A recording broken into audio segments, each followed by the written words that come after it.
Hello everyone, Paul Elam here, coming to you with another installment from A Voice for Men. Before I start on today's talk, let me take a moment to thank my many new subscribers. I really appreciate your being here. I used to take the time to post personal thank yous to your channel pages, but between this channel, my website, Men's News Daily, and working on a book, I've neglected that for a while. I appreciate your patience with my lapse in manners.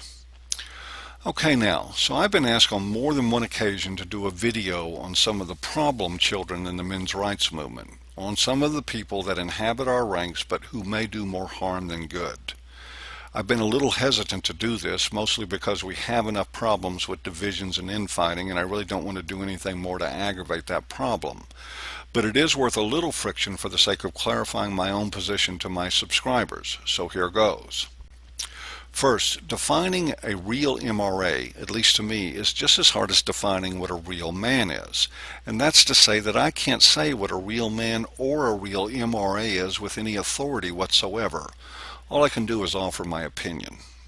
That being said, my personal definition of an MRA is very loose, but it isn't just about being against feminism.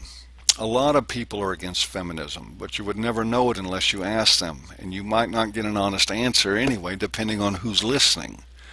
They are the silent and quite useless majority, and they are more hindrance than help because they care more about social and political approval than in speaking up for their values. And the truth remains that if you can leave your values at the door when you walk into a room, you never really had them to begin with. MRAs, in my experience, are people who have and act on their values wherever they are. It is what will eventually make the movement an unstoppable force for change. To me, you know an MRA as soon as you hear them talk about gender politics. When someone makes an obnoxious and stupid statement like, if women were in charge, there wouldn't be any wars, the MRA is the man or woman that stands up and says, hey, that's bullshit, and then spouts off a string of names like Margaret Thatcher, Golda Meir, Indira Gandhi, and any one of a number of female European monarchs. The MRA is the one person that will publicly rip the covers off someone who is spouting slanted numbers from an imaginary gender wage gap or making the ridiculous claim that domestic violence is mostly a male thing. So in the simplest of terms, an MRA is anyone that sees the emperor has no clothes, and more importantly, they say so out loud. The Marxist feminist hate mongers were successful in hiding behind a thin facade of equalitarianism for a long time simply because no one wanted to challenge them. It was the MRAs that finally blew the whistle on the stinking lot of them, and they continue to do so every time the opportunity arises. Another group of men, part of a social phenomena we now call men going their own way, are also MRAs in my opinion. These are guys who see through the misandry of modern times and vote with their feet about marriage and about relationships, and they won't play fetch for a woman simply to get laid, nor for attention and approval, and certainly not for a pathetic illusion of love.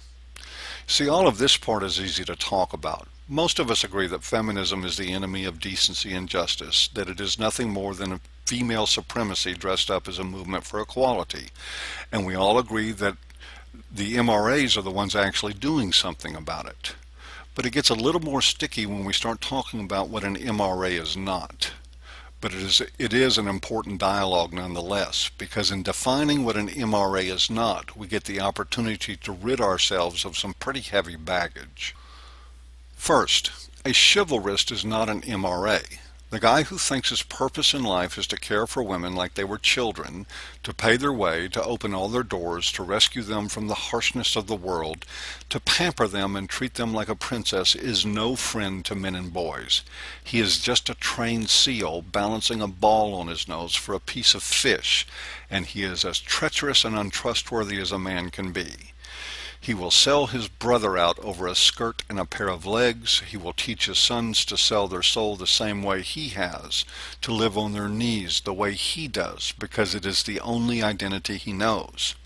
He sees himself as good and gallant, but he is actually a white knight with a black heart and bloody hands. He may call himself a traditionalist or chime on about his family values, but he's really just interested in getting laid and being popular with women.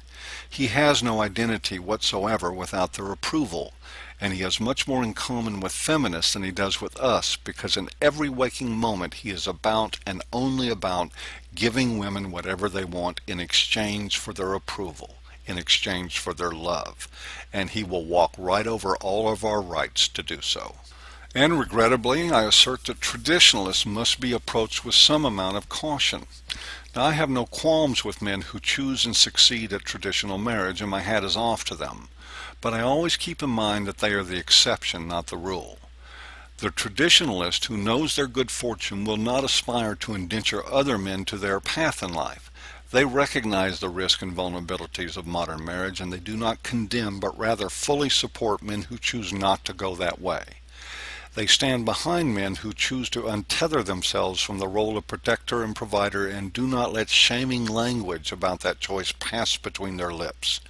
And they see their path in life as one of free will, not of the mandated disposability to which men have been historically yoked. I feel for families that are in trouble in this culture, but the men and boys bear the worst of that burden, so it is them I'm concerned about. Not marriage, not women or girls as a group, but men and boys only. I know that seeking justice for them will eventually bring the best to everyone, so I care about nothing else. Now, to me, the biggest pretender in the men's rights movement is the neocon. This is the right-wing moron who thinks that a vote for Sarah Palin or some other Republican du jour is a vote for men in general. In fact, this usurper is more dangerous than the left-wing moron. We already know the left is owned and operated by feminists. We already know their thinking is saturated in misandry, that they embrace whatever they are told to by McKinnon and the rest of that ilk. But that chap from the right, the one who hangs out in the MRA forums and contributes to threads cheering on the men's rights movement and weaving in pitches for Republican politics as usual, is like a cancer growing near our vital organs. The modern right offers men nothing more than religious fundamentalism, conscription to traditional marriage, and disposable roles for men like that of cannon fodder. All the things that have hindered us from fighting back against feminism in the first place. It still seems clear that elements in the right hold much more actual promise for men than anything on the left, but that promise won't be realized with blind allegiance and automatic votes. The right must be brought back on track towards small government, constitutional ideas, and must become openly and energetically counter-feminist to be anything but useless to us. We must hold allegedly conservative leaders to account for participating in travesties like VAWA and the full gamut of feminist garbage that they have either supported with their votes or with their shameful silence. Joe Neocon in the comments section doesn't care about all that. He just wants to push his Republican candidate. So it is Joe Neocon that should be pushed right out of the men's rights movement and into the street where he belongs. Well, that's it for another installment from A Voice for Men. I hope you enjoyed today's talk, and see you next time.